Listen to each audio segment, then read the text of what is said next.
Hoş geldin ey abirüydi canan, bahşet bize bir nüvidi canan. Can ola mı fedayı ıydı canan, bir sud ola mı ümmiydi canan, yarın bize bir selamı yok mu? Ey Hızrı fütadegan söyle, bu sırrı edip ıyan söyle.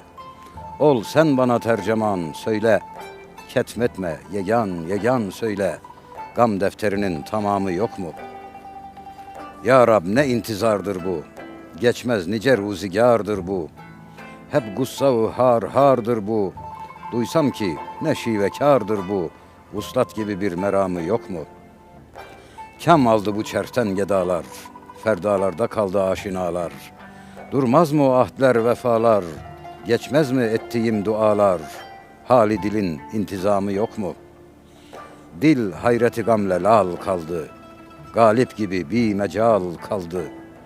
Gönderdiğim arzı hal kaldı, el-an bir ihtimal kaldı. İnsafın o yerde namı yok mu? Hocam çok teşekkür ederiz. Ağzınıza sağlık. Hocam hoş geldiniz. Şerefler verdiniz. Çok teşekkürler efendim. Nasılsınız Hoş bulduk. hocam? Hamdolsun. Sizi de iyi gördüm. Hamdolsun hocam. Allah razı olsun. Bugün Şeyh Galip ve Evet. Hüsnü Aşk'ı konuşacağız inşallah. Türk Edebiyatı'nın en büyük isimlerinden birisi. Evet. Hüsnü Aşk isimli eseriyle bu programımızın konuğu olacak inşallah. Girişte Şeyh Galip'in Hüsnü Aşk'ının içerisinde yer alan bir tardiyeyi okuttunuz Evet. hocam. Tardiye nedir? İsterseniz bir bunu izah edelim. Evet. Daha sonra o şiirin izahıyla Evet. programa başlayalım isterseniz hocam. Efendim mesnevilerde yeknesakilikten uzak durmak için zaman zaman şairler mesnevi formatının dışına çıkarak böyle tardiyelerle, ara yere serpiştirilmiş gazellerle okuyucunun ilgisini canlı tutarlar. Tardiyenin amacı budur. Çünkü baştan sona hep hikayeyi anlatırsa okuyucu sıkılacaktır. Mesnevi malum en uzun şiir türüdür ve Doğu'nun romanıdır Mesnevi. Evet. Doğu aleminin romanı Mesnevi. Romanı şiirleştirmişler. Mesnevi böyle doğmuştur ve vatanı İran'dır. Mesnevi'nin yeri İran. Kültürleri, damak zevkleri tamamen Mesnevi'ye uygundur. 15. yüzyılda İran edebiyatıyla at başı gidiş kıvamını bulduğumuz için en büyük Mesnevi atılımları o yüzyılda başlamış. İlk Hamse şairimiz 15. yüzyılda yetişiyor. Alişir Nevai zaten ilk Hamse şairi fakat divan edebiyatımıza girmiyor. Bizim Osmanlı sahasında, divan edebiyatında ilk Mesnevi şairimiz Hamdullah Hamdi'dir. 15. yüzyıl. Mevlid yazılmış 15. yüzyıl. Süleyman Çelebi'nin en meşhur mesnevilerden. Mesnevilerimiz içinde 4 mesnevimiz vardır ki bunlar endir. Birincisi Süleyman Çelebi'nin halk dilinde Mevlid olarak bilinen Vesiletün Necat adlı eseri. Hangi bakımdan en? Halk tarafından en çok benimsenen Türk şiiri Mevlid. Günümüz dahi böyle. 21. yüzyıl dahi bu işin içindedir. En yeni Türk şiiri bile popülarite açısından Süleyman Çelebi'nin bu eseriyle yarışamaz. Nereden alıyor cazibesini? Efendim konusundan. Hayır. Peygamberimizin dünyaya gelişine çok daha rahat günümüz Türkçesiyle anlatan eserler var. Hiçbirisi Mevlid gibi tutulmaz. Doğumda Mevlid, ölümde Mevlid, sünnette Mevlid, askere göndermede Mevlid, mübarek gecelerde Mevlid, herhangi bir vaat veya adakta yine Mevlid.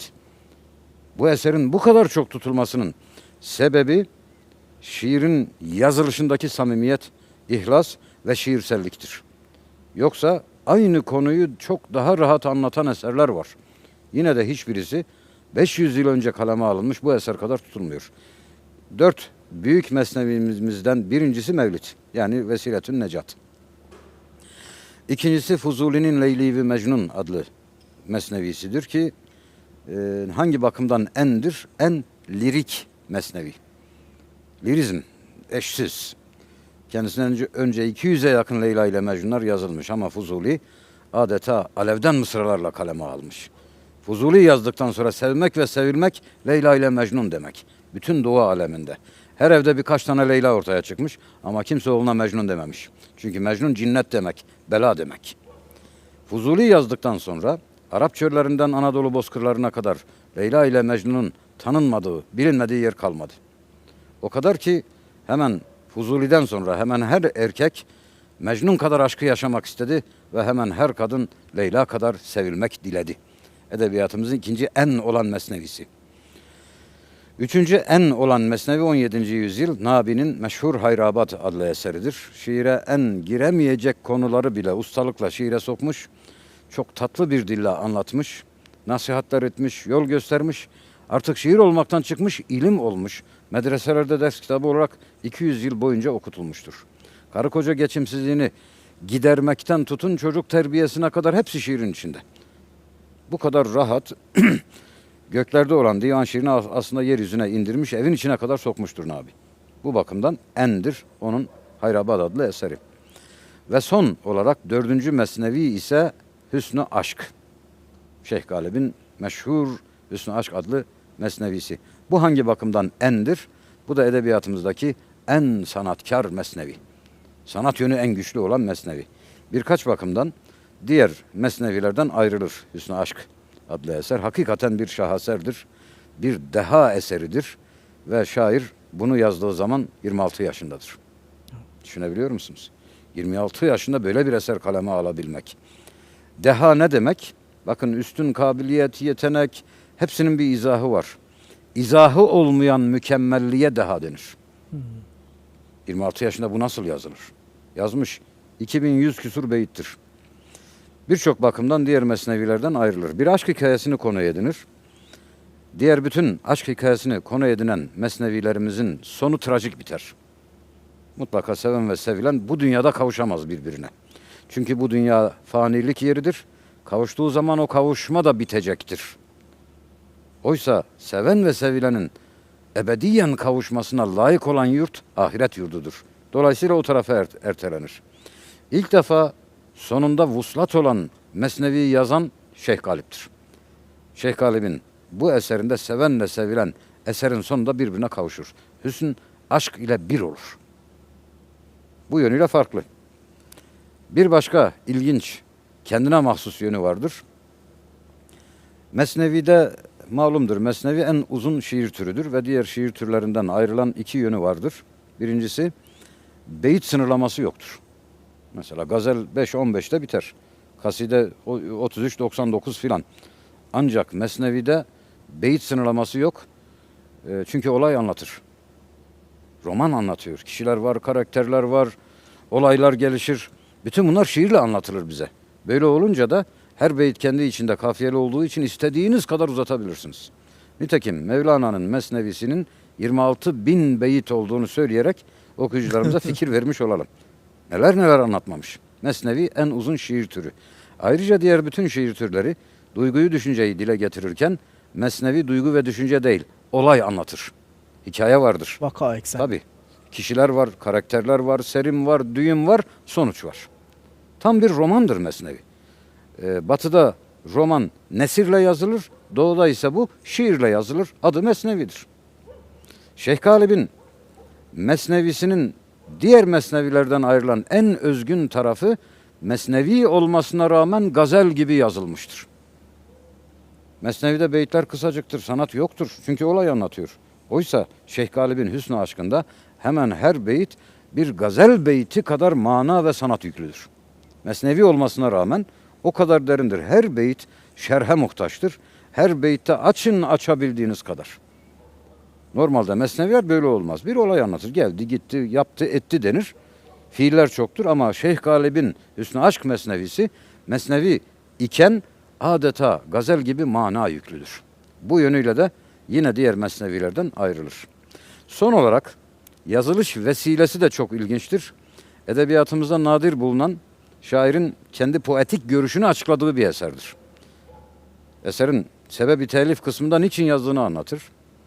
Orada bir meclisi ünse mahrem oldum, ol cennet içre Adem oldum diye başladığı bir edebiyat meclisinin sohbetine katılıyor genç Şeyh Galip. Orada 100 yıl önce yaşamış olan Nabi'nin Hayrabat'ı çok göklere çıkarılıyor, çok övülüyor. Tanzirinin yoktur ihtimali diyorlar. Artık naziresi bile yazılamaz. Böyle bir eser bir daha yazılamaz. Şairi tahrik ediyorlar. Evet. O rıtıl bana giran göründü. Bir sureti imtihan göründü diyor Galip. Ne demek yazılamaz? Yazayım da görün demeye getiriyor. Ve orada yer yer haklı eleştiriler getiriyor Nabi'ye. Efendim diyor, yer yer Nabi Hayrabadı'nda Feridüddin Attar'dan alıntı yapmıştır. Eksik mi bıraktı ki Şeyhi Attar diyerek orada Nabi'yi eleştiriyor. Vakti haremde yazmıştır anı. Pir olduğu demde yazmıştır anı. Yaş çok ileriyken onu yazmıştır. Dolayısıyla şiirsellik eksiktir diyor. Nus eylese budur mezaki, dünya fani ahiret baki. Nabi nasihat etmeye kalkışsa bütün zevki bundan ibarettir. Dünya fani ahiret bakidir. Daha ileri gidemez demeye getiriyor. Çok sağlam eleştiriler ama. Şair kıskançlığı. Yani şairin başka bir şaire tahammül etmesi zordur. Zordur. Şairliğin bambaşka bir ruh yapısı vardır. Öyleyse yaz da görelim diyorlar. 26 yaşında böyle bir muhteşem eseri kaleme almıştır. Peki ne anlatır bize Hüsnü Aşk'ta? Kendisi tabii bir Mevlevi şeyhidir Şeyh Galip. Henüz şeyh olmadan yani 1001 günlük Mevlevi çilesine dahi girmeden yolun haritasını çıkarabilecek kadar Mevlevilik kültürüne vakıftır. Ve henüz postnişin olmadan yani dede olmadan bu eseri yazmıştır. Daha sonra Konya'da büyük bir kısmı Konya'da kalan kısmını İstanbul'da tamamlayıp çilesini postnişin olmuştur, dede olmuştur. Galata Mevlevi Hanesi'ne tayin edilmiş. O da istisnai bir şey değil mi? Tabii, tabii. Yani Şeyh Galip'in her şeyi istisna. Evet. Varlığı, Evet. eserleri, hayatı, Ve şu da çilesi, var, yolu çok her şeyi ilginç bir istisna. yönü vefatına ben bir makalemde değindim. Bütün entelektüel şahsiyetlerde, dünya çapındaki büyük sanatkarlarda ölüm öncesi bir yalnızlık evresi vardır. Bir içe kapanıklık, anlaşılmaz bir şekilde her şeyden ele tek çekip vefat etmek. Tolstoy'da da bu var, Goethe'de de bu var, Şeyh Galip'te de aynısı yaşanmıştır. Daha 41 yaşında bir sanatkar için son derece genç sayılabilecek bir çağda birdenbire sebepsiz bir teessüre kapılıyor. Ne olduğunu kimse anlayamıyor. Hiç kimseyle konuşmuyor. Gittikçe eriyor, bitiyor ve vefat ediyor. Ne olduğu anlaşılmamıştır. Bir kabz hali. Tasavvufta buna kabz hali denir.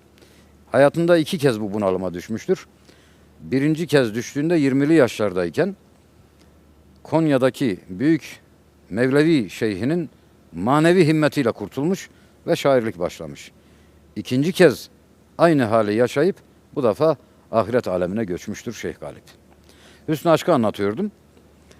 Bir tasavvuf yolcusunun gönlünü hakka çevirinceye kadar yaşadığı ruhani haller sembolize edilir. Hüsnü Aşk'ın teması bundan ibaret. Yola giren bir sufinin fenafillahlık makamına ulaşıncaya kadar başından geçen manevi haller, batini haller sembolize edilmiş hikayeler halinde bize anlatılmış. Ve bunu anlatırken de kendisi eserin sonunda çok haklı bir fasıl açar. Fahriye-i şairane. Eserin en kıymetli bölümü. Evet, evet. Şimdi genelde fahriyeler kasidede olur. Burada Mesnevi'nin sonunda bitirmiş 26 yaşında böyle bir eser kaleme almış. Farkında Yerden göğe haklı. ne yaptığının da farkında. Evet, yerden göğe haklıdır. Tarzı selefe takaddüm ettim. Bir başka lisan tekellüm ettim. Gencine de rah-ı nev gözettim. Ben açtım ol genci, ben tükettim. Esrarını Mesnevi'den aldım. Çaldım, veli mal-ı miri çaldım. Fehmetmeye sen de gayret et. Ol gevheri bul da sirkat et. Zannetme ki şöyle böyle bir söz. Gel sen dahi söyle böyle bir söz. Uzatma en güçlü hata öyle. 5 beytine bir nazire söyle. İndem şair menem, diğer nist diye bitirir. Çok haklı bir övünmeyle. Evet. Şairlerdeki övünme ayrı bir bahis. Buna bir program harcanabilir. Övünmenin altyapısına, ruhi katmanlarına inmemiz lazım. Şairin övünmesi bildiğimiz enaniyet değildir. Peygamber müsaade etmiştir. Evet. Şairin övünmesi böyle bir şeydir. Övünmeyen şair de yoktur. Merhum Necip Fazıl'ın yani ömrünün büyük bir kısmını Necip Fazıl'da geçirmiş öğrencisi benim bir büyüğüm olarak Van 100. Yıl Üniversitesi'nde 11 sene beraber aynı odayı paylaştığımız bir abimiz var. Bekir Oğuz Başaran. Buradan selam olsun kendisine. Ondan duymuştum. O birinden naklen mi anlattı yoksa kendisinin mi başından geçmiş? Bu noktayı çok iyi hatırlayamıyorum. Bir bayram günü üstadın ziyaretine gider gencin birisi. Bu Bekir Bey'in kendisi de olabilir ya da birinden naklen de anlatıyor olabilir. Giderken yolu sahaflardan geçer. Sahaflarda da bir İngilizce kitap görür. Kitabın adı Dünyanın en büyük iki şairi. Bunu da alır. Sonra okuyacak. Üstadın ziyaretinde elini öptükten sonra hal hatır faslı başlarken Üstad Necip Fazıl'ın gözü kitaba takılır. Nedir o kitap elindeki? Genç cevap verir. Üstadım dünyanın en büyük iki şairinden bahsediyor. Deyince Allah Allah. Öteki kim? Şair ruh yapısı budur. Kendinden başkasını kabul etmez. Indem şair menem diğer nist diyen Şeyh Galip. Hüsnü aşkın bir mesnevi olduğunu, olay anlattığını, kişiler, karakterler olduğunu baştan söylemiştik. Çok kısaca bu programa sığacak kadar bir özetleyeyim müsaadenizle. Lütfen hocam, lütfen. Çok kısa olmasına gerek yok çünkü çok orijinal ve bir 210 eser. beyt. Evet. Dil zindeyi feyzi şemsi tebriz, ney pareyi hame-i şekerriz diye başlar. Eyvallah. Farsçadır. Diyor ki Şems-i Tebrizi Hazretlerinin ruhaniyetinin feyziyle kalem elimde şeker kamışına döndü. Adeta şeker döküyor. İlk giriş beyti bu. Modadır. Farsça başlıyor. Kim var idi Arap'ta bir kabile, müstecmiye hasleti cemile. Araplarda bir kabile vardı ve bütün güzel huyları kendinde toplayan asil insanlardan müteşekkildi. Bu kabilenin adı Beni Muhabbet. İsimler hep sembol. Evet. Dikkat edin. Muhabbet oğulları. Anlar ki kelama can verirler. Mecnun o kabiledendi derler. Beni Muhabbet, Muhabbet oğulları kabilesi. Bu kabilenin insanları giydikleri afitab-ı temmuz, içtikleri şule-i cihansuz, ektikleri dane-i şerare, biçtikleri kalbi pare pare. Bakın bu bir mesnevidir ama aynen gazel gibi yazılmış. Evet. Şiirsellik mi? Evet. Bu kabilenin erkeklerinin giyindikleri Temmuz güneşiydi. Temmuz güneşini giyiniyorlardı. Düşünün nasıl bir ateş içindeler. İçtikleri şule-i cihansuz, su diye hararetleri geçsin diye içtikleri ise cihanı yakan bir ateşti. Ektikleri dane-i şerare, tarım için, ziraat için toprağa ektikleri gözyaşıydı. Ve elde ettikleri ise paramparça bir kalpti. İşte böyle kişilerin oluşturduğu bu kabilede bir gece aynı saniyede iki çocuk dünyaya gelir. Biri erkek, biri kız. Kızın adını Hüsn koyarlar. Çünkü o hüsn, o güzel değil, güzelliğin ta kendisiydi. Güzel değildi, güzellik oydu. Yani hüsniye değildi, hüsn. Kız güzelliğin ta kendisi. Güzellik zaten ondan ibaret. Hüsnün olduğu yerde kaçınılmaz olarak ne olacak? Aşk zuhur edecek. Oğlanın da adına aşk koydular. Büyüdüler bu iki çocuk. Mektep çağına geldiler. Burada çok Fuzuli'nin Leyli ve Mecnun'a benzer bu kısım. Mektebe gittiler. Gittikleri yolun adı Nüzhetgâh-ı Mana. Caddenin adı Mana Caddesi. Oradan geçiyorlar. Gittikleri mektebin adı Mektebi Edep. Edebiyat fakültesi falan değil bu. Mektebi Edep ne demek? Tasavvufta daha ilk adım. Edep. Ne demek edep? Abdülhakim Arvasi'ye soralım. Edep haddini bilmektir, din ise baştan başa edeptir. Abdülhakim Arvasi Hazretlerinin sözü. Ve orada ilginç bir meczup hocadan ders alıyorlar bu iki çocuk. Hocanın adı Molla-i Cünun. İsme dikkat. Cünun ne demek? Cinnet. Bu hoca neyin dersini veriyor? Çıldırmanın dersini veriyor. Niye? Aşka gönlü hazırlıyor. Aşkın olduğu yerde akıl olmamalı. Önce bir çıldıracaksınız. O hocadan ders alıyorlar. Medresenin bahçesi var. Ve bir havuz var. Havuzun adı Havz-ı Feyz. Havuzun suyunun adı Sıfat. Derinlerden zaman zaman zat balığı görünür gibi olurdu diyor. Baştan sona remizdir, tasavvufi kavramlardır. Buralara girersen bu programa sığmaz. Şu olur, bu olur, büyürler, beklenen olur. Aşk, hüsne aşık olur. Aşık olunca da doğal olarak ona kavuşmak için, ona ulaşmak için yollar arar ve kabilenin saadatlarından aşka nasıl ulaşabileceğini sorar. Ona kavuşmak ister. Saadat kelimesi çok ilginç. Saadat ne demek? Kavram olarak tasavvufi bir kavramdır. Bir tarikatın şeyhler silsilesine saadat denir. Sadat-ı Kiram efendilerimiz. Kimdir saadat? Abdülkadir Geylaniler, Şah-ı Nakşibendiler, İmam-ı Rabbaniler. Bu silsile zincir, peygamberden günümüze gelinceye kadar sağlam halkaları olan bu mukaddes şahsiyetler silsilesine Sadat denir. Ve bunlar o kadar ulvi, yüce, mübarek insanlardır ki düşünün, Necip Fazıl gibi birisi bile bunlara karşı ne demiş? Necip Fazıl gibi eyvallahsız bir şair düşünün. Necip Fazıl'ın şiirini okuyacağım şimdi. Sadat'a söylüyor. Sonsuzluk kervanı peşinizde ben. Üç ayakla seken topal köpeğim. Bastığınız yerleri taş taş öpeyim.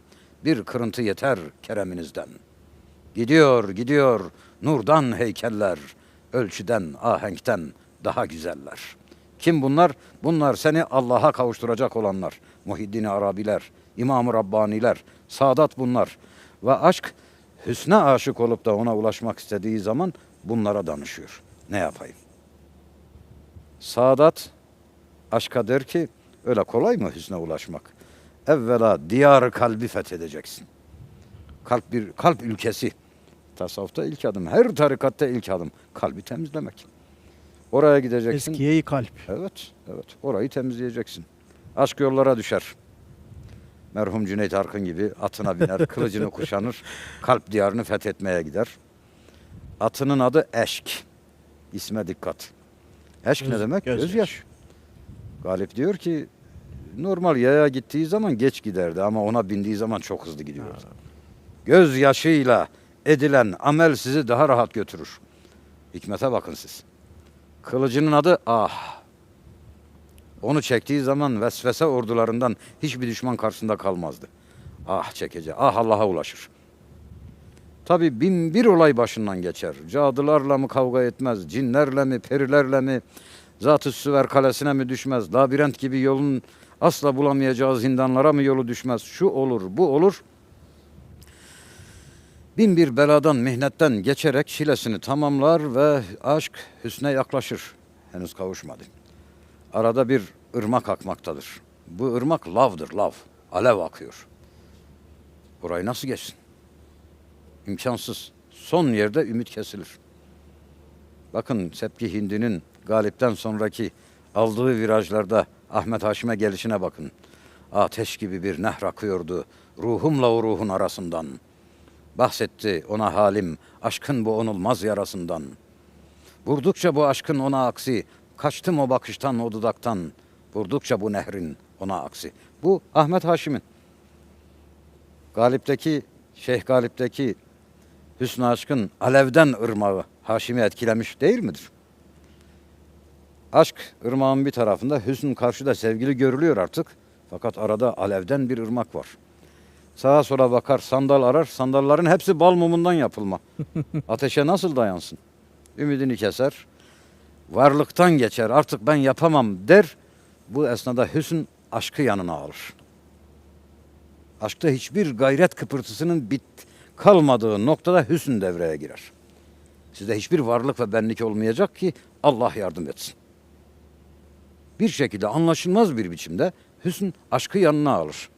Ve yine edebiyatımızda bir ilk, sevgili konuşuyor. Aşk konuşacak halde değil, bitmiş, tükenmiş. Hüsn konuşuyor. Der ki, sen yarini bir haber mi sandın? Yoksa seni terk eder mi sandın?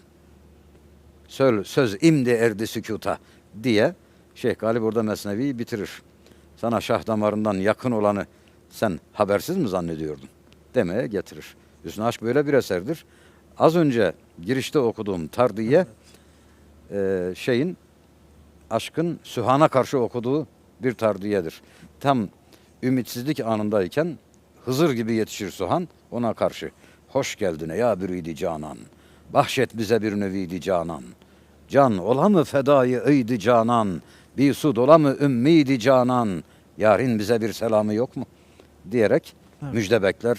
Hocam şiirin tamamını lütfedebilirseniz gerçekten bir abidevi bir şiir. Evet, abidevi bir eser. İzahını efendim tabii Hüsnü Aşk'ın şerh içinde etmek olaylardan diyemiyoruz. sonra daha iyi anlaşılır. Evet. O olayların arasında geçiyor bu.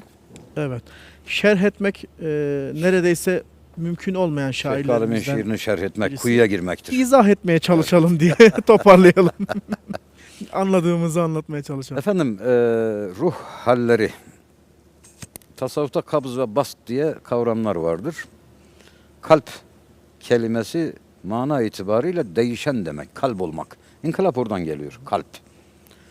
Ve hakikaten Cenab-ı Hakk'ın elindedir. Allah mukallibel kuluptur, kalpleri değiştirir. Bazen anlaşılmaz bir biçimde şevk ve feyz, inşirah hali yaşarız. Bazen yine anlaşılmaz bir biçimde hiçbir sebep yokken çoluk çocuğumuzun içinde kendi evimizde gurbeti yaşarız.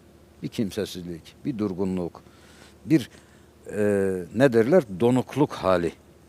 Bunlar gelip geçicidir ve insanı kemalata götürür. Bunları hikayeleştirmiş Şeyh Galip.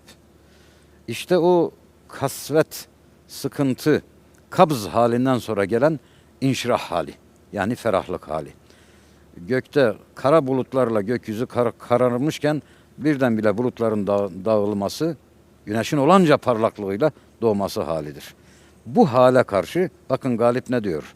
Hoş geldin ya büridi canan. Bahşet bize bir nevidi canan.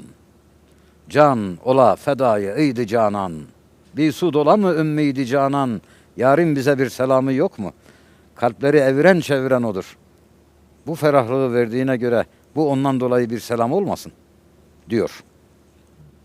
Ey Hızr-ı Fütadegan söyle. Bu sırrı edip ıyan söyle. Ol sen bana tercüman söyle. Ketmetme yegan yegan söyle. Gam Biraz da defterinin günümüz tamamı yok Türkçesine mu? çevirerek hocam. Siz anlıyorsunuz tabii ama bizde Estağfurullah. biraz zorluk var. Şimdi günümüz Türkçesine çevirdiğim zaman daha da anlaşılmaz olacağından korkuyorum. Şöyle, olayı bilmek. Ey Hızr-ı Fütadegan söyle. Ey üftadelerin imdadına yetişen Hızır söyle. Kimdir bu Hızır? İşte o daralma halinden sonra gelen genişlik halini kişileştiriyor. Onu Hızır gibi kabul ediyor. Bast hali. Evet, bast hali. Konuş diyor benimle. Bu sırrı edip iyan eyle. Bu sırrı açığa kavuştur ve konuş. Nedir bu sır? Devam ediyor. Ol sen bana tercüman söyle. Dudaklar kilitlenmişti. Hiçbir şey anlatamaz haldeydim. O halde sen şimdi bana tercüman ol ve benim derdimi sen dile getir. Ketmetme yegan yegan söyle. Şu ahenge bakın. Ne olur ketmetme ve azar azar sindire sindire tattıra tattıra anlat bana. Gam defterinin tamamı yok mu? Gam defterinin tamamı çilenin sonu demektir. Çilenin sonu artık hallerin bitip makamın insana sunulduğu yerdir. Ve o noktada artık bu bast kabz halleri biter. Hal nedir, makam nedir desem hocam? Efendim çok büyük bir zatın bana dediği hal bir gelinin duvağının ardından görünmesi demektir. Bu hal.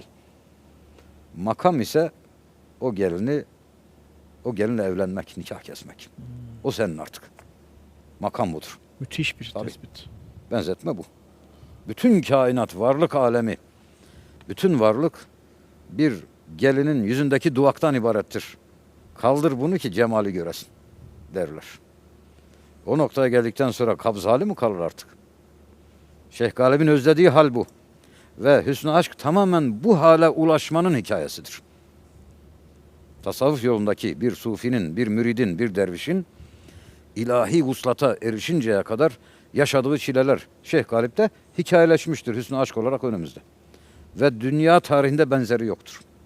Düşünün ki Fransa'da bunun operasına kadar bestelemişlerdir. Ne yazık ki bizde edebiyat fakültelerinde son sınıfta öğrenci bundan haberdar oluyor. Zavallı Şeyh Galip çünkü Türktür. Türk olunca da kendi memleketinde gariptir. Maalesef. Ya Rab ne intizardır bu? Geçmez nice ruzigardır bu. Hep gussa-u hardır bu. Duysam ki ne şivekârdır bu. Vuslat gibi bir meramı yok mu? İlahi vuslata ulaşıncaya kadar yaşanan sancılar işte. Özeti bu işin. Kelime kelime gitmeye gerek yok. Feryat ediyor. Beni kavuştur. Bir kere daha onu yaşayayım. Bir kere daha. Sen ol dersin ve olur. Pırıltı dolu billur. Çığlık içinde fağfur. Nur bize Allah'ım nur. İçimizi aydınlat. Dediği bu işte. Dil hayreti gamle lal kaldı. Galip gibi bir mecal kaldı. Gönderdiğim arzı hal kaldı. El an bir ihtimal kaldı. İnsafın o yerde namı yok mu? Evet, ettiğim dualar kaldı diyor. Verdiğim dilekçeler geri döndü. Ve gamın büyüklüğünden dolayı dil dönmez oldu. O zaman bir ihtimal kaldı. Nedir o bir ihtimal? Bir ihtimal daha var. O da ölmek mi dersin? Söyle canım ne dersin? Vuslatın başka alem, sen bir ömre bedelsin. Sükût etme nazlı yar, beni mecnun edersin. O suskunluk, o durgunluk hali var ya, bundan kurtulabilmek için şairin yapamayacağı şey yoktur. Burada işte el-an bir ihtimal kaldı derken çok tuhaf bir şekilde Pushkin'de gördüğümüz ve Kadı Burhanettin'de gördüğümüz kendi akıbetini sezdirme sanatını icra ediyor şair. Şair kendi akıbetini sezdiriyor. Farkında mıdır? Bilerek mi yapıyor? Bilemem. El-an bir ihtimal kaldı derken 41 yaşında hiç beklenmedik bir şekilde dünyadan göçen Şeyh Galip'in son sözleri bunlar. Pushkin nereden nereye ne ilgisi var şimdi? Alexander Pushkin'in son yazdığı romanında romanın kahramanı Kiev'de mi bilmiyorum. O zamanlar Rusya'nın elinde çok bilinen bir yerde şu anda benim aklıma gelmedi. Bir yerde romanın kahramanı düello neticesinde öldürülür. Pushkin bu eseri yazdığı zaman 30'lu yaşlardadır. Romanın kahramanı ise 36 yaşında. Düello o zamanlar hukuki kanuni bir şey. Bir hanımefendiye talip olan iki asil birbirini düelloya resmen davet ederler. Noter huzurunda biri diğerini öldürür. O zamanlar kanuni. Kuralı var bu işin. Hatta eski filmlerde görmüşsünüzdür. İşte sırtını birbirine verir, 10 adım yürürler. İşaret verildiği an kim hızlı döner ateş ederse kazanır. Romanın kahramanı, Pushkin'in yazdığı romanda romanın kahramanı Kiev miydi? Şu anda hatırlayamadım. Allah Allah. Orada büyük meydanda düelloya girer ve öldürülür. Roman da böylece biter. Aradan 6 sene geçer. Romanın yazarı Pushkin kendisi 36 yaşına girer. Aynı yerde düello neticesinde öldürülmüştür. Adeta 6 sene önce kendi akıbetini yazmış. Çok ilginç. Benzeri bizim Kadı Burhanettin'de var. Kadı Burhanettin de yine beklenmedik bir şekilde, hiç beklenmedik bir anda öldürülür. Pek çok şiirinde bunu adeta önceden sezer gibi bize anlatır. Şaha senin cemalini göreyim, andan öleyim. Susamışam visaline ereyim, andan öleyim. Dün gece men seni menimle düşte görür idim. Bu rüyamın tabirini yorayım, andan öleyim. Daha bunun gibi nice.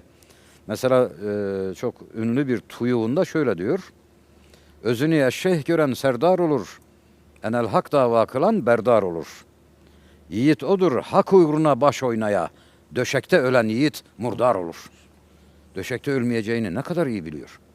Ve aynı şekilde bakın Galibe tardiyesinde ne diyor? El-an bir ihtimal kaldı.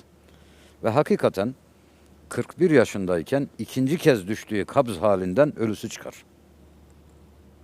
Hassas bir ruh hali var herhalde. Evet. Onun yani büyük etkisi bir var. de şey var. Bütün büyük Beethoven'de de bu olmuş. Araştırdım onu. Bu makalemde de dile getirdim. Biraz detaylı Pek çok bilgi büyük verebilirsiniz efendim? sanatkarlarda ölüm öncesi bir inziva yaşanıyor. Hı hı. Tolstoy'da da bu var. Evden ayrılıyor, trene biniyor. Yolda işte zaten 90'lı yaşlara yaklaşmış Tolstoy. Kaçıyor. Bir şeylerden kaçıyor ve yalnızken ölüyor. Bütün büyük sanatkarlarda bu var. Herkesten uzaklaşıyor. Şeyh Galip de hiç sebep yokken birdenbire ani bir teessüre kapılıyor. Gerisi hep yorumdur. Kimisi diyor ki işte efendim çok yakın sohbet arkadaşı Esrar dedenin vefatına dayanamadı. Evet. Dünyadan ele tek çekti. Bir başka tezkirede diyor ki zamanın Mevlevi şeyhine karşı gösterdiği bir edep hatasından ötürü feyz kesildi kendisinden. Buna dayanamadı.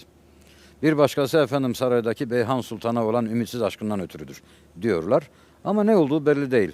Pek çok büyük sanatkarda görülen ölüm öncesi inziva yaşanıyor ve vefat ediyor.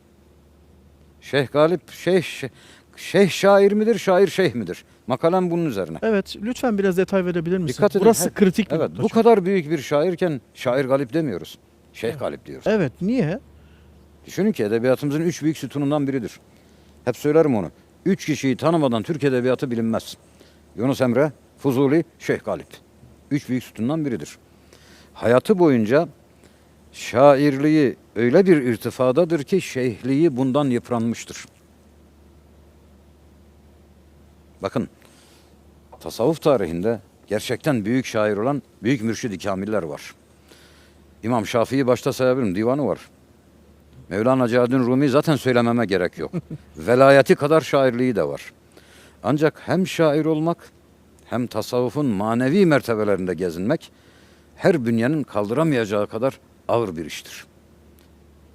Bendenizin tahminine göre ki elbette yanılabilirim, Şeyh Galip işte bu iki kutup arasında kaldı. Şeyh Galip'in bunalımının temelinde birbiriyle çatışma halinde olan şairliği ve şeyhliği yatmaktadır. O kadar büyük bir şairdir ki şeyhliği bundan zarar görmüştür. Dolayısıyla ölümüne bir ay kala her şeyden el etek çekince şairlik de geride kalmıştır. O sadece şeyh olarak öbür tarafa gitmiştir. Böyle bir tahmin yürütüyorum. Elbette yanılabilirim. Kendisinde büyük sanatkarlık hüviyetiyle mutasavvıflık, dedelik hüviyeti ikisinin bir anda kaldıramadı Şeyh Galip. Çünkü ikisini de hakkıyla yapıyordu.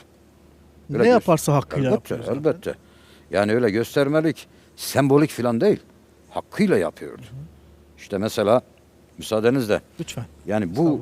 bu mısraları söyleyebilmek baba yiğit işidir. Gencinen olsam viran edersin. Aynen olsam hayran edersin. Tiri nigehten dağı deruna baksan ne işler seyran edersin. Nezzare-i germettikçe çeşm ateşle abı yeksan edersin. Saki keramet sende ya bende bahri hababe mihman edersin. Zahit o mehveş pür nurdur kim büttür demezsin iman edersin.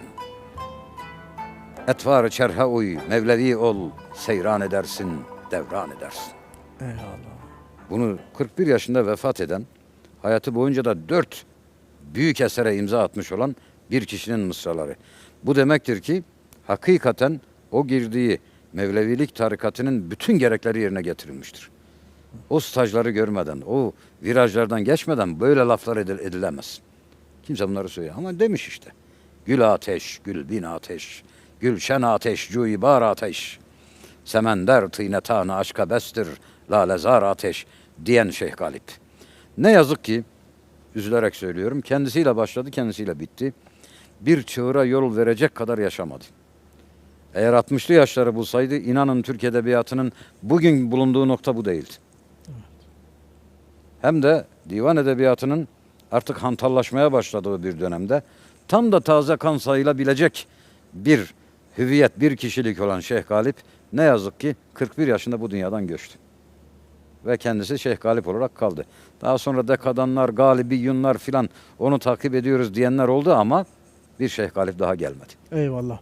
Hocam, el an bir ihtimal kaldı. İnsafın O yerde o namı yerde yok namı mu? yok mu? İnsafın o yerde namı yok mu hocam hakikaten? Muhakkak ki vardır. Fakat şair bu. Şair cüretkardır ve naz makamındadır. Söyler. Şair naz makamındadır. Bakın Yunus Emre Risaletün Nusihesinin sonlarında şöyle diyor. Allahu Teala'ya sesleniyor. Kulların köprü yaparlar hayır için. Cenab-ı Hakk'a bunu söylüyor. Terazi kurmuşsun hevasat tartmaya, kast edersin beni oda atmaya. Bunu Cenab-ı Hakk'a söylüyor. Ya Rabbi terazi kurmuşsun, günahları tartıyorsun. O halde kast ediyorsun ki beni ateşe atasın. Sen temaşa kılasın ben hoş yanam. Haşa senden ey Rabbul enam. Şu karşılıklı konuşmaya dikkat edin. Bu şımarık bir kul, sevildiğini bilen kulun naz halidir. Tasavvufta bazı makamlarda bu görülür. Yoksa insafın o yerde namı yok mu ne demek? Bunu söyleyen bir şey. Mümkün mü bunu söylemek? Bunu söylerken edebiyatımızda vefasızlığıyla heykelleşmiş olan sevgiliyi de sezdiriyor. Çünkü Şeyh Galip işi gücü okuyucuyla köşe kapmaca oynamaktır. Asla ele geçmez. Ne demek istediğini asla Sepkihi'nin en büyük ustası. Herkes istediğini anlasın der. O şekilde bizi peşinden koşturur Şeyh Galip. Eyvallah üstadım. Çok teşekkür ederim. Ağzınıza sağlık. Ben teşekkür ederim. Şeyh Galip Hazretlerinin bir de şarkıları var hocam. Evet. Bu konu hakkında ne buyurursunuz? Evet. Evvela şarkı ne? Şarkı iyi. Bütün doğuyu içine alıyor. Ve dikkat edin makamlara. Hicaz makamı. Hicaz ne demek? Arabistan. Ne alakası var? Demek ki şarkı bütün doğuyu etkileyebilecek bir vüsata erişmiştir ve Türklere mahsustur. Bizde Naili ile başlar şarkı. Naili ilk şarkı yazarımız Naili, şairimiz. Aslında geç başlamış bir tür diyebiliriz. Evet, Türk Edebiyatı'nda, klasik Türk şiirinde gazeldir tabii. Esas bel kemiği divanları. Lokomotif, gazel. Ancak Nedim'e gelinceye kadar bu böyledir. Nedim şarkıyı gazel seviyesine çıkarabilmiştir. Evet. Nedim'den sonra Nedim'in şarkıları gazel kadar popüler olabilmiş. Ve Nedim'den sonra Şeyh Galip ise şarkıyı zirveye çıkarmış. Hele hele onun bir şarkısı vardır ki bildiğim kadarıyla 3 ayrı bestesi var. 7 ayrı bestesi olduğunu okudum ama bestelere ulaşamadım. Farih olmam eylesen 100.000 cefa, sevdim seni. Böyle yazmış alnıma kilki kaza, sevdim seni. Ben bu sözden dönmezem devreyledikçe nühfelek. Şahit olsun aşkıma arzu sema, sevdim seni. Bendi peyvendi dilim ebru-i gaddarındadır. Rişte-i cemiyetim zülfü siyehkârındadır. Hastayım ümmidi sıhhat çeşmi bimarındadır. Bir devasız derde oldum müptela, sevdim seni. Ey hilal ebru, dilin meyli sanadır doğrusu. Sui mihraba nigahım gece edadır doğrusu. Ra kaşından inhiraf etsem riyadır doğrusu. Ya sevap olmuş veya olmuş hata, sevdim seni. Galibi divaneyem, Ferhad-ı Mecnun'a sala. Yüz çevirmem olsa dünya bir yana, ben bir yana. Şem'ine pervaneyem, perva ne lazımdır bana. Anlasın bigane, bilsin aşina, sevdim seni, diyor. Böyle bir ilan aşk değil mi? Evet. Evet. Biraz izah edebilir miyiz hocam? Efendim Şerh diyemiyoruz. Estağfurullah. Zaten şerhine dair bir makale yazdım. Meraklıları için söylüyorum. Eyvallah. Google'dan Biraz bulunabilir. genişçe- Şeyh Galip'in bir şarkısını şerh denemesi. Makalenin Eyvallah. adı böyle. Şarkıdır tabii. Bir Mevlevi şeyhi yazıyor. Bir şeyh efendi şarkı yazıyor. Evet. Şarkıda 2 ayrı kutup vardır. Bir şair var, bir de bestekar var. 2 yerden beslenir şarkı. Ve şarkı murabbaın bestelenmek için yazılanına denir. Murabba var ya, dörtlük Evet. halde. Onun bestelenmek için yazdığı küçük değişiklikler var. Murabbada her mısranın, her dörtlüğün sonu farklı biterken şarkıda her dörtlüğün sonu mütekerrirdir. Yani tekrar edelim. Evet, tekrar edilir. Daha çok nakarat diyelim. Genelde %100 de değil bu. Galip'in bu şarkısında inadın da ötesinde muazzam bir kararlılıkla sevgiliye bağlılık dile getirmektedir. Ve hemen her dörtlükte bu vurgulanır. Sevdim seni. Öyle sevdim ki yerler gökler bir araya gelse. Alt kıyametler kopsa. Ne olursa olsun seni sevdim bir kere. Olan oldu. Çünkü kader bunu böyle takdir etmiştir. Seni sevdim. Bunun ortasındaki dörtlük çok dikkatimi çekmiştir. Bunu söyleyen bir tasavvuf büyüğü bir şeyhtir. Dikkat edin. Ey hilal ebru, dilin meyli sanadır doğrusu. Ey hilal kaşlı, doğrusu gönlümün yönelmesi sanadır. Sui mihraba nigahım gece edadır doğrusu. Müthiş.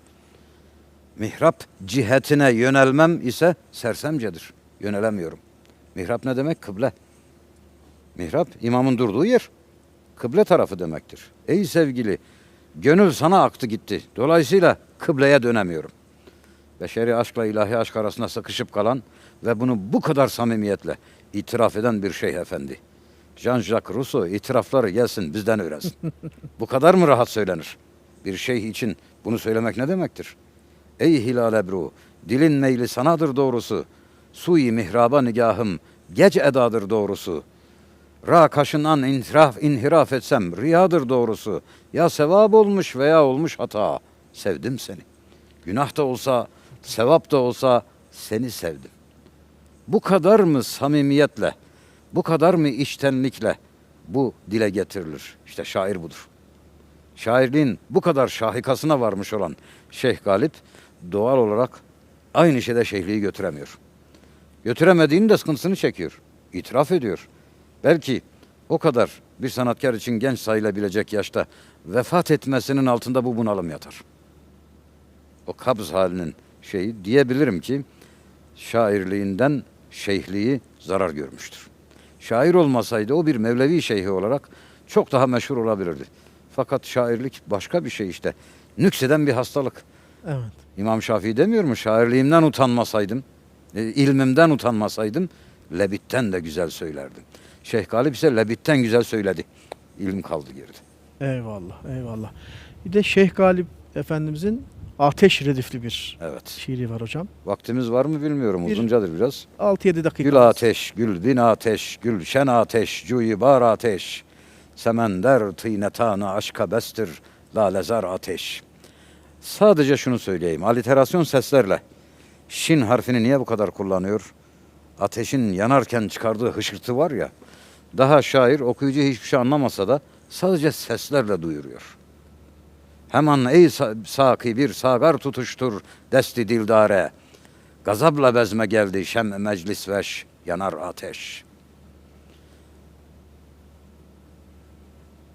Bana duzehten eymeh dem vurur gülzarlar sensiz. Dırahta ateş, nihal ateş, gül ateş, bergübar ateş. Şu kelimeleri yan yana dizişteki ahenge dikkatinizi çekerim. Anlamı geç. Anlamı öyle 2 dakikada anlatamam. Ancak şu son okuduğum beyit bana duzehten eymeh dem vurur gülzarlar sensiz. Ey ay yüzlü, gül bahçeleri sensiz iken bana cehennemi hatırlatıyor. Dırahta ateş, nihal ağaç ateş, fidan ateş, gülşen ateş, güller zaten ateş. Hepsi yakıyor beni. Niye? Çünkü sen yoksun. Gittin amma ki kodun hasret ile canı bile. İstemem sensiz olan sohbeti yaranı bile. Bağa sensiz bakamam, çeşmime ateş görünür. Gülü handanı değil, servi hıramanı bile. Neşati Şeyh Galip'e haber veriyor. Şeyh Galip'in ayak sesleri kendisinden 100 yıl önce Neşati'de ve Naili'de görülmeye başlanır. Ve en mükemmelini gelecek söyleyecektir. Eyvallah. Birkaç beytin daha izahını alabilir miyiz hocam? Onun en çok doğrusu beni etkileyen beyti, bu kadar mı iç burukluğu olur insanda? Beyti şudur Ateş Redifli gazelinde. Nesim ateş çıkardı goncayı çeşmi ümidimden, bıraktı gülşeni amalime berkı bahar ateş. Günümüz Türkçesine indirgeyecek olursam tamamen işin içine anlaşılmaz bir hale gireceğiz. Diyor ki sabah rüzgarı ümit gözümün goncasından ateş çıkardı. Ve bahar bulutları diyor emellerimin gül bahçesine yıldırım düşürdü. Tam bir kaos, bir bitiş, tükeniş, tam bir teessür hali. Belki vefatına dair ipuçları bunlar. Gözünden ateş çıkmak diye bir deyim var ve Galip deyimleri çok kullanır. Gözünden ateş çıkması deyimi beklenmedik ani sancılar için kullanılır. Mesela düşünün ki dişiniz ağrıyor, apse yapmış, apse yaptığı için yani şiştiği için dişinizin ağrısı geçmiş. Siz bir şeyler yerken unutarak ağıran dişle lokmaya basarsınız ya beyninize kadar bir sancı gider. Gözünüzden ateş çıkar. Ya da hiç beklemediğiniz anda bir tokat, gözümden ateş çıktı dersiniz. Gözümden ateş çıktı deyimi beklemediğimiz anda bir anda gelen sancı, bir darbe, tokat gibi bir şey. Nesim ateş çıkardı goncayı çeşmi ümidimden. Sabah rüzgarı ümit gülümün gözünden ateş çıkardı diyor. Ümitler bitti. Acaba sabah rüzgarı nasıl bir hatırayı Galip'te canlandırıyor ki onda tokat tesiri yapıyor. Ve devam ediyor benzetmeye dikkat. Bıraktı gülşeni amalime berkı bahar ateş. Bahar geldiği zaman bahçeler yeşerir. Bahar yağmurlarından güller açar. Ama benim emellerimin gül bahçesinin bahardan bütün nasibi yıldırım oldu diyor. Şimşek düştü. Yıldırımın düştüğü gül bahçesinde gül mül kalır mı? Bir bitiş, bir tükenmişlik ve bu kadar mı üstü kapalı ifade sepki hindi var ya, gurur kırıklığı anlatılıyor. Beklediği bir şey olmamış. İşte tardiyesinde mesela gönderdiğim arzı hal kaldı diyor. Dil hayreti gamle lal kaldı. Galip gibi bir mecal kaldı. Gönderdiğim arzı hal kaldı.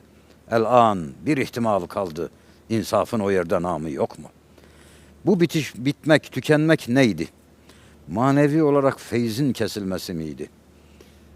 Esrar dedenin vefatı mıydı? Ya da çok anlatılan saraya gidiş gelişlerinde trajik olarak tamamen ümitsiz olan Beyhan Sultan meselesi miydi? Bilmiyoruz. Ama kahrından öldü. Eyvallah.